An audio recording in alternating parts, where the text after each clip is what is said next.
একজনে আমার একটা বলছিল খাদিজা খুব ভদ্র, তা আমিও কথাটা বিশ্বাস করছি। কথাবার্তা শুনতে ভদ্রই লাগে, ভালোই। যে কইছে ভদ্র, হ্যাঁ আবার একটা কথা কইছে আমার, কয় ভদ্রলোক কিন্তু মিনমিনা শয়তান হয়ে যায়।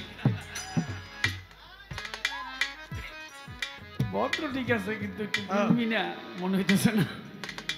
যে গান করিলাম, এরপর আবার দোষটা আমার উপরে দিতেছে যে আমি বলে গান গেয়ে নেই। আমি যখন শুনছি যে খাদিজা গান করে, তখনই বলছি যে হ্যাঁ খুব ভালো শিল্পী। তা আমার মনে হয় না মিনমিনা শয়তান, আমি তো ভালোই কমু। বললাম বাবা জানের সুপারিশে আমার এখানে আসা, না আমি কিন্তু আপনারা আসার জন্য কোনো কিছু বলি নাই। কমিটির লোক জিজ্ঞেস করছে খাদিজাকে আনলে কেমন হয়, আমি বলছি আচ্ছা আপনি যে আমাকে এই কথাটাই বলছেন, এর জন্যই তো আপনার আমার কৃতজ্ঞতা জানাইতে হয়, কারণ আপনি তো আমার সাথে 3 বছর গানই নেন নাই।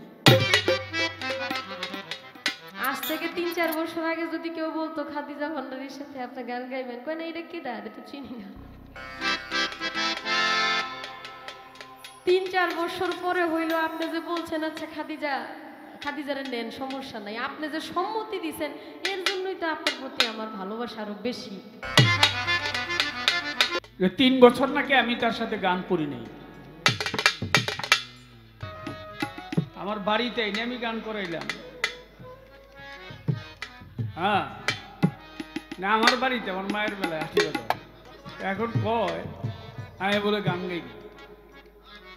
যে লোক নাকি নিজের বাড়িতে এনে গান করায়, এনে গান করাইলাম, এরপর আবার দোষটা আমার উপরে দিতেছে যে আমি বলে গান গেয়ে নেই। আমি যখন শুনছি যে খাদিজা গান করে, তখনই বলছি যে হ্যাঁ খুব ভালো শিল্পী। কথাটা নিয়ে আমার অনেকদিন যাবত একটু প্যাস, এটা আমি ঠিক করতে পারতেছিলাম না, বুঝতেও পারতেছিলাম না। যেখানেই জিজ্ঞেস করি এটা উলট পালট হয়ে যায়, কথা অনেকগুলাই বলে কিন্তু আসল কথা কেউ বলে না। আপনি যে আত্মার মাগফিরাত কামনা করলেন, আত্মার তো মৃত্যু নাই, আত্মার তো মৃত্যু নাই, আত্মা তো মরবে না। তাইলে আপনি যে আত্মার মাগফিরাত কামনা করলেন, এইটা কিভাবে বাবা? এরকম গাদায়ের গোড়া মার লাগছে, তেন দিয়ে গোড়া দিয়ে বাড়িতে পড়ছে, শুয়ে পড়ছে। গাদায় কিন্তু গোড়ারে গুতা না দিলে আমার গোড়াটার মরে না। বাবা তুমি তো মনে হইতেছো আমার এরকম গুতা মারতেছ। হুদাহুদি হুদাহুদি আমার গোড়াই মেরা নিতে চাইতেছো। আমার তোমার লগে তোমার সাপোর্ট করলাম না, যেমন তুমি আমার রাইতে শেষ করে লাইবার গেছে। এরকম একটা ব্যবস্থা করছো তুমি আমার। কি কয়? অতি চমৎকার করে গান পরিবেশন করলেন, গান শুনলাম, কথা শুনলাম। কথার তো আর শেষই নাই বাবা। শেষে আমি গাধা হইয়া এমনি মাইরটা দিলাম। এত কষ্ট করে আনার পরে আমার তো মারার ব্যবস্থা করছো, সর্বনাশটা করলো। আপনি ভাবলেন কিভাবে আমি আপনারে মারতে পারি? আমি নিজে শহীদ হয়ে যাবো, তাও আপনারে মারবো না। আমি যদিও কখনো দেখতাম আপনার ঘোড়া আমার সীমানার মধ্যে আছে, আমি ওই সীমানায় পাড়াই দিতাম না। আজকে খাবারের শাহিদারি কিন্তু করছে বাজানে, 9টার মধ্যে মঞ্চে উঠাই দিছে। সামনে কিন্তু আরো গান আছে, সময় মতো কিন্তু উঠতে হইব মঞ্চে। নিজের এলাকা দেখা 9টায় উঠাই দিবেন, অন্যের এলাকায় 12টায়, কাম হইব না। এটা জানি মনে থাকে। আমাদের এলাকায় আসছে কয় আজকে 9টা বাজে গান নিলেন, অন্য অন্য এলাকায় আরো তো গান আছে, ওইখানে 11টা 12টায়। আমার একটা স্বভাব আছে, আমি আগে অনেক দেরি করে গেছি স্টেজে। এরকম অনেক সময় যানজট, ঢাকার শহরে তো অবস্থা জানেনি কি, জ্যামে পড়তে হয়, কিন্তু দেরি করে আমি কোথাও যাই না। এখন কমিটির লোকজন আসে, বিভিন্ন বক্তারা আসে, অনেক মঞ্চে বক্তব্য রাখে, ওটা করতে করতে আমাদের সময়টা একটু পার হয়ে যায়। তো আজকে আমার যারা মুরব্বী বড় ভাই যারা আছে, মামা চাচা যারা আছে, এরা কইছে তুমি কিন্তু 9টা বাজে গান দিবা। আমি কি দোয়া করেন যেন 9টা বাজে নিতে পারি। এটা নিজের এলাকার জন্য, এটা পরিবেশের জন্য। খাদিজা ভান্ডারী বুকে অধ্যক্ষ আজকে খাবারটা আমি নিজে বাইরে পরিবেশন করছি, আমি নিজের হাতটা দিছি। এটা দেওয়ার কারণ হইল কি, এই আমার দলের কথা কই আর কি, একটু স্বভাব আছে, মাংস দিলে 3-4 টুকরা একজন এমনি খেয়াল হয়। আমি বললাম কি শালার ওই একজনে 4-5 টুকরা যেমন না পায়। মাংস দিছি পরিমাণ মতো, ওর মধ্যে আবার একটু আলু দিছি, আবার ঝোল দিয়ে দিছি। খালি 3 টুকরা খাওয়ার মধ্যে খাদিজা ভান্ডারি দিছি। সত্য, আমি মিথ্যা কথা বলতেছি না।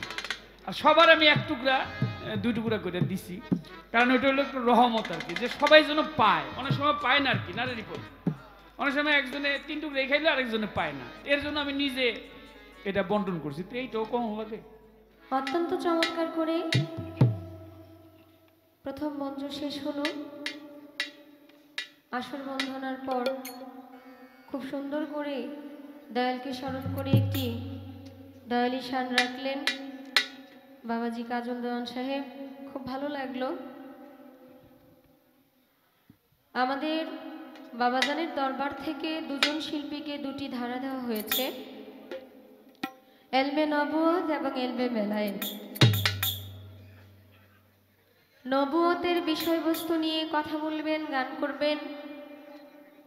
বাংলাদেশে নয় বহির্বিশ্বে যার সুনাম ছড়িয়ে আছে শ্রদ্ধাভাজন কাজল দেওয়ান সাহেব, এবং বাংলাদেশের মধ্যে যত শিল্পী আছে, বাউল শিল্পী আছে, সবচেয়ে নিম্নমানের ছোট একজন গায়িকা আমি আপনাদের খাদিজা। আমাকে দেওয়া হয়েছে বেলায়েতের ভূমিকা নিয়ে গান করার জন্য এবং কথা বলার জন্য। আমি চেষ্টা করব যতটুকু আমার ধারা সম্ভব বলার জন্য, গাওয়ার জন্য। আমি সবসময় খেয়াল রাখবো আমার ধারা আমার এই মুখ দিয়ে যেন পালা করতে গিয়ে কোনো বাজে কথা না আসে। আমি আপনাদের আত্মায় শান্তি না দিতে পারলেও আত্মায় কষ্টের কারণ যেন না হয়ে যায়, সেই দিকটা আমি খেয়াল রাখবো ইনশাআল্লাহ। একটা কথা শুনলাম বাবা,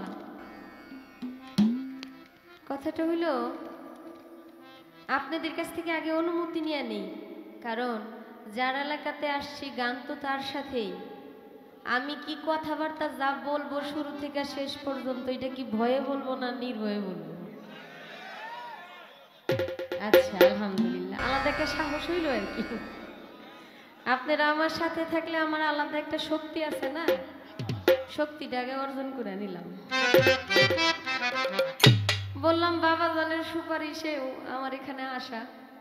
না, আমি কিন্তু আপনারা আসার জন্য কোনো কিছু বলি নাই। কমিটির লোক জিজ্ঞেস করছে খাদিজাকে আনলে কেমন হয়, আমি বলছি আচ্ছা নেওয়া যায়। আপনি যে আমাকে এই কথাটাই বলছেন, এর জন্যই তো আপনার আমার কৃতজ্ঞতা জানাইতে হয়, কারণ আপনি তো আমার সাথে 3 বছর গানই নেন নাই। আজ থেকে 3-4 বছর আগে যদি কেউ বলতো খাদিজা ভান্ডারির সাথে আপনি গান গাইবেন, কয় না এটা কেডা, এটা তো চিনি না। 3-4 বছর পরে হইলো আপনি যে বলছেন আচ্ছা খাদিজারে নেন, সমস্যা নাই। আপনি যে সম্মতি দিছেন, এর জন্যই তো আপনার প্রতি আমার ভালোবাসা আরো বেশি। সম্পত্তি যার, তার আলাদা একটা শক্তি থাকে। এলাকা আপনার, আপনি যদি বলতেন যে খাদিজার আনার দরকার না, অন্য করে আনো, তাইলে কিন্তু তারা তাই শুনতো। এখন যাই আরেক কথায়।